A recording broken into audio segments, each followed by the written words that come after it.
வாழ்க வளமுடன். ஹாய் சகோஸ். இதயம் மீட்டும் மெல்லிசை போல உங்கள் மனதை மயக்கப் போகும் எழுத்தாளர் தீபா பாபு அவர்களின் கற்பனை சிதறல்களுக்குள் நம் பயணத்தை தொடங்கலாமா? அத்தியாயம் 39. பளிச்சென்று இதழ் மலர்ந்த கருண் வழக்கமான தனது ட்ரேட்மார்க் புன்னகையை முகத்தில் ஈ என்று வழிய விட்டான். Are you sure? உனக்கு என்ன பிடிச்சிருக்கா? கல்யாணம் செஞ்சுக்க சம்மதமா? ஆக்சுவலி உன்கிட்ட முதல்ல நான் தான் என் மனசை தெரியப்படுத்தணும்னு என்னென்னவோ ஆசையா பிளான் பண்ணியிருந்தேன்.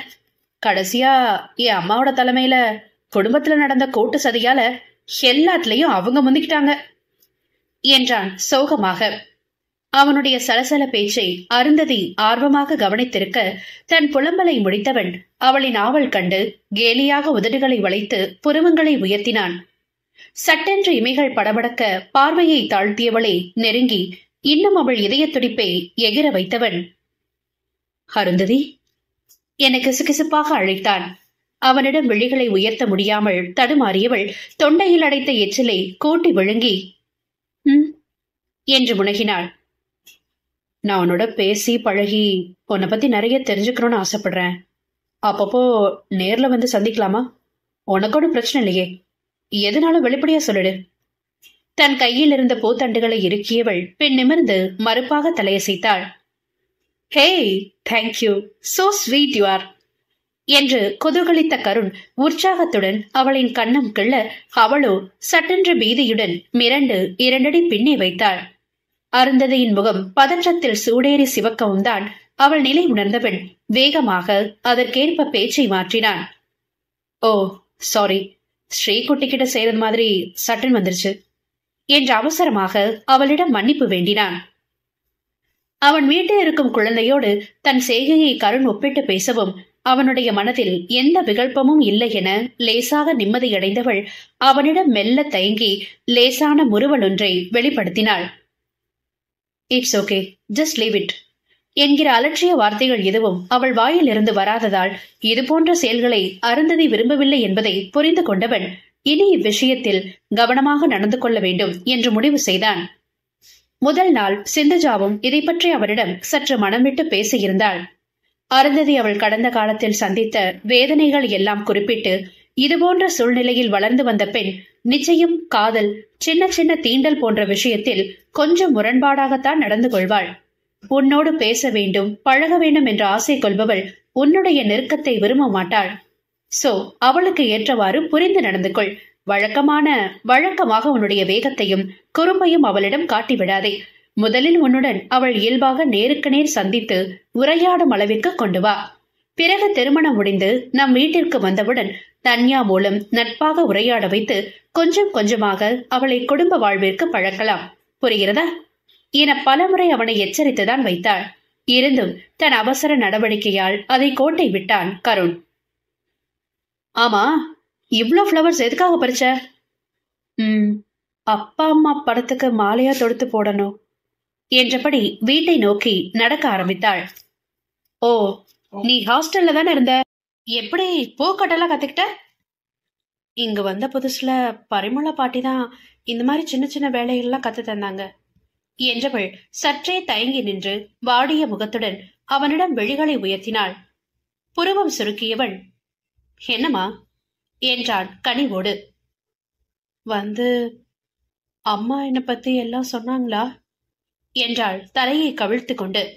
முகத்தில் இறுக்கம் பரவ அவளை வேதனையோடு நோக்கியவன் தன் நெஞ்சில் சாய்த்து ஆறுதல் அளிக்க தோன்றிய உணர்வை முயன்று கட்டுப்படுத்தி கைவிரல்களை இறுக்கினான்.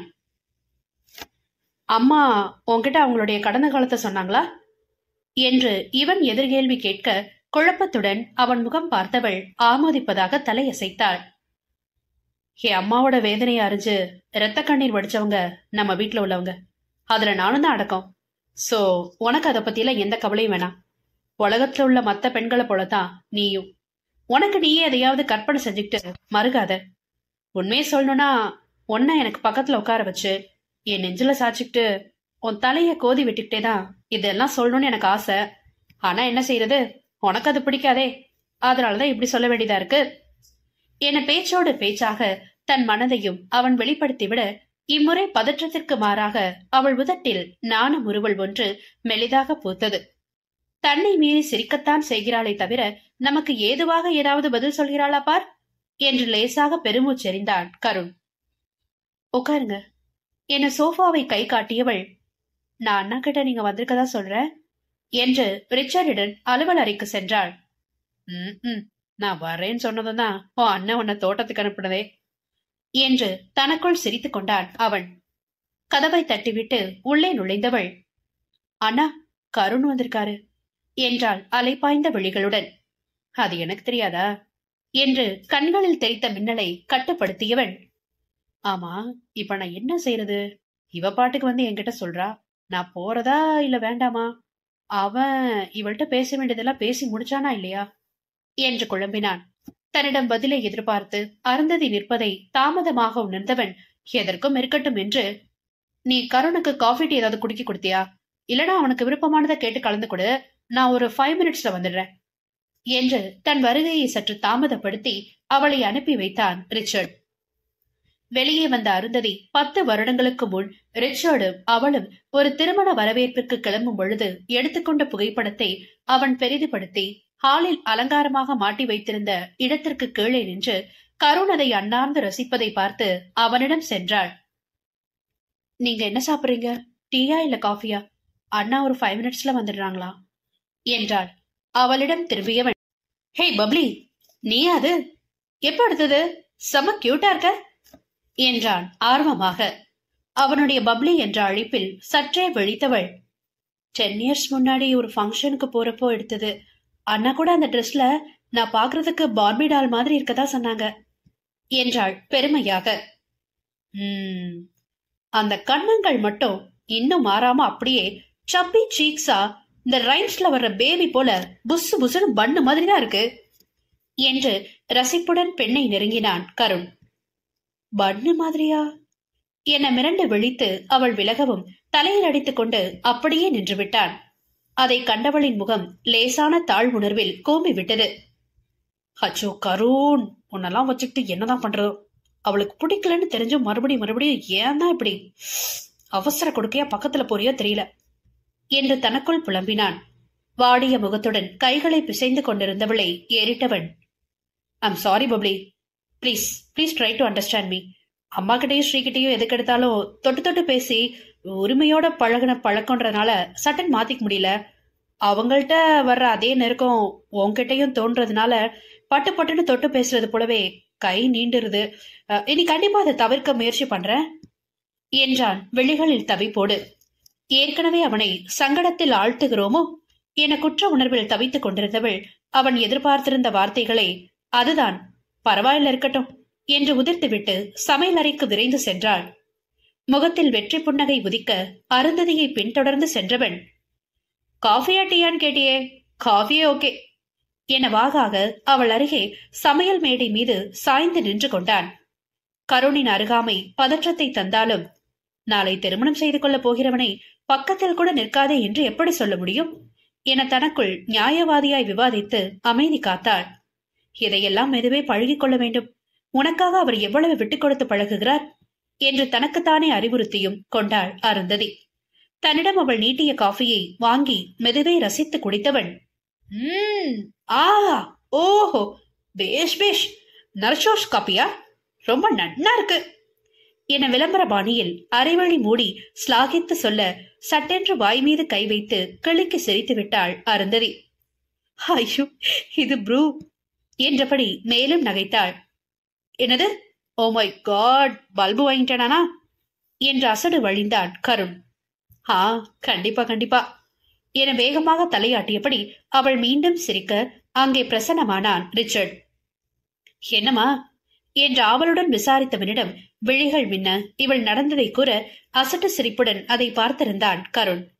ஆண்கள் இருவரின் இதயமும் அவளின் இயல்பான மலர்ந்து விகசித்த முகத்தை கண்டு நிறைவாய் உணர்ந்தது. ஏ சிந்து, பாபா, எங்க ஆத்துக்காரன் என ஆவலாக அவளை வரவேற்றாள் கமலா. உங்க ஃப்ரெண்டு இல்லாமலா? இதோ வண்டியை நிறுத்திட்டு அவரே வந்துருவாரு என்று புன்னகைத்தாள். என்ன பெண்கள் 2 பேரும் என்ன பார்த்து சிரிக்கிறீங்க என்று கண்களை இடுக்கினான் சித்தார்த்.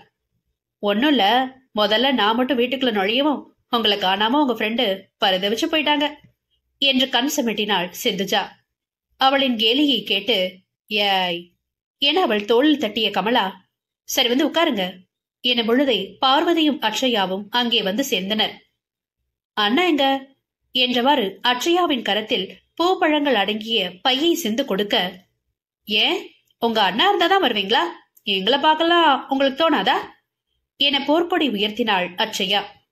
அடியே ஏ வாயாடி என அவள் காதை திருகியவள், உன்கிட்ட பேசணும்தா நாங்க முக்கியமா வந்ததே என்று கணவனை பார்த்து கண்ணடித்தாள்.